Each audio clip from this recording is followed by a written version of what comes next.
Welcome to CoreLogic's housing market update for February 2023, brought to you by onthehouse.com.au. The housing market started the year where it left off in 2022, chalking up the 9th consecutive monthly drop in Australian home values. The National Home Value Index was down 1% over the first month of the year, following a larger 1.1% fall in December. It looks like we may have moved through the eye of the storm in August last year, when our national index dropped by 1.6% in a month. Since then, the national monthly rate of decline has generally eased. However, at 1% over the month and 3.2% down over the rolling quarter, housing values are still falling quite rapidly compared to previous downturns. The downturn remains geographically broad-based, with every capital city posting a decline in dwelling values through the month, led by Hobart and Brisbane, down 1.7% and 1.4% respectively, while the smallest drops were recorded in Perth and Darwin at 0.3 and 0.1%. The most noticeable easing in value falls can be seen across the premium end of the housing market, where the country's most expensive properties have led both the recent upswing as well as the current downturn. Across the combined capitals, the rolling quarterly rate of decline across the upper quartile values has improved from a recent low of 6.1% over the September 22 quarter to 4% down over the 3 months to January. The trend is most apparent in Sydney's detached house market, where quarterly declines eased from 7.7% in the 3 months to August to 3.9% in the 3 months to January.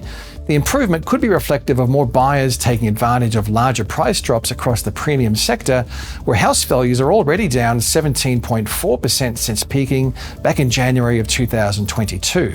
Despite easing rates of internal migration and a partial erosion of the pre-pandemic affordability advantage, regional housing values are holding up better than capital city markets so far. The milder decline comes after a substantially stronger upswing.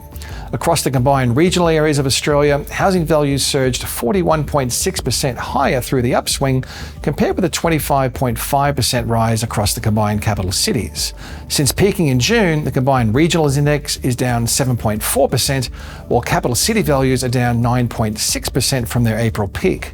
This will be an interesting trend to watch over the longer term, but at the moment, it seems regional housing markets have seen a structural shift in the underlying demand profile. With more Australians willing to base themselves outside of the capital cities and remote working remaining a viable option across some sectors of the labour force, it's unlikely we'll see a mass exodus from regional markets. January marked a new record low for how much and how fast dwelling values have fallen in Australia. Based on the monthly index, national home values are down 8.9% since peaking in April last year, making this the largest and the fastest decline in values since at least 1980, when CoreLogic records began. However, it's important to understand this downturn in context. Record declines in home values follow a record upswing, both in magnitude and speed. The National Home Value Index was up a stunning 28.6% in the space of just 19 months prior to the decline. Despite the recent sharp downswing, values in every capital city and rest of state region are still above pre-pandemic levels, although Melbourne's index would only need to fall a further 0.4% before equaling the March 2020 reading. Low advertised supply remained a feature of the housing market through January, as the flow of new listings holds well below average for this time of the year. New capital city listings added to the market over the 4 weeks ending January 29th were 22.2% lower than over the same period last year and 24.5% below the previous 5-year average. Every capital city recorded a below-average number of new listings through January, reflecting an ongoing reluctance from prospective vendors to test the market. Such a low number of new listings implies homeowners don't need to sell. Rather, they seem to be prepared to wait this downturn out. This trend of lower than normal levels of new listings has been persistent through spring and early summer, and now looks to be continuing into 2023. At the same time, housing demand has also fallen away. Capital city dwelling sales over the past 3 months were estimated to be 29.4% lower relative to the same period in 2022 and 11.5% below the previous 5-year average. It's unlikely listings and purchasing activity will return to average levels until consumer sentiment starts to improve. There's a strong relationship between consumer attitudes and the number of home sales. With sentiment remaining around recessionary lows, it's harder for consumers to make high commitment decisions such as buying or selling a home. Perth remains one of the most resilient housing markets, with values down only 0.9% since peaking in July last year.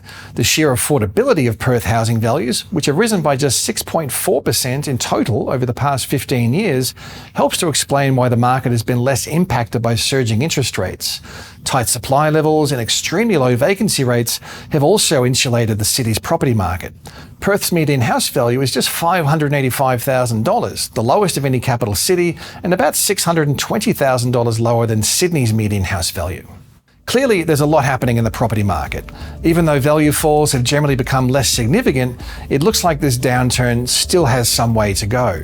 The trajectory of housing values remains intrinsically linked with the path of interest rates. The good news is the cash rate may be approaching a ceiling as speculation mounts that inflation moved through a peak at the end of last year and retail sales fell sharply in December.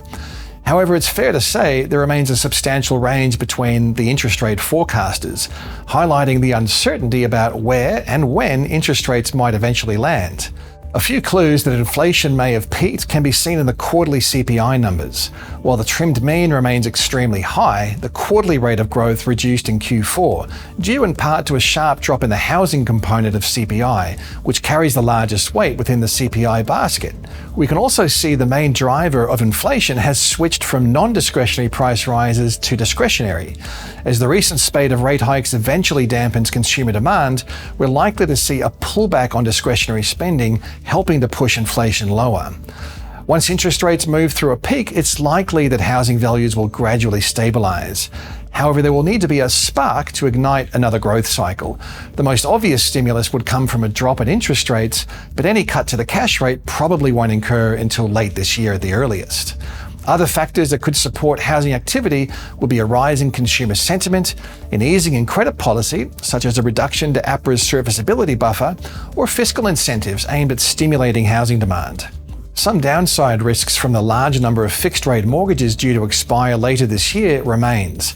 Around 2/3 of fixed-rate home loans, which comprise a substantially larger portion of the loan book than historically normal, will expire in 2023, with many moving from interest rates from around 2% to closer to 6%. It's likely mortgage arrears will rise from last year's record lows, but the risk of a material increase in mortgage arrears or defaults should be minimised as long as labour markets remain tight. Although labour markets are expected to loosen through 2023, it's unlikely the unemployment rate will rise to above long-term average levels. Advertised stock levels will be a key metric to keep an eye on. Inventory levels remain well below average, mostly due to persistently low levels of fresh stock coming on the market. Such low advertised supply has arguably helped to keep a lid on value declines, but a lift in supply, without a commensurate rise in demand, could prolong the downturn. With overseas migration accelerating, especially among foreign students, rental vacancies are likely to remain extremely tight in some markets, leading to further upwards pressure on rents. The rental market is already imbalanced, with vacancy rates holding around record lows. At the same time, there's little evidence of additional rental supply coming to the market. The net outcome is likely to be a further lift in rents and a worsening in social issues associated with unaffordable accommodation costs. With so much happening and some important policy decisions coming up, you can stay in touch with the latest housing market trends at the research pages of CoreLogic.com.au or check out the CoreLogic Australia LinkedIn page.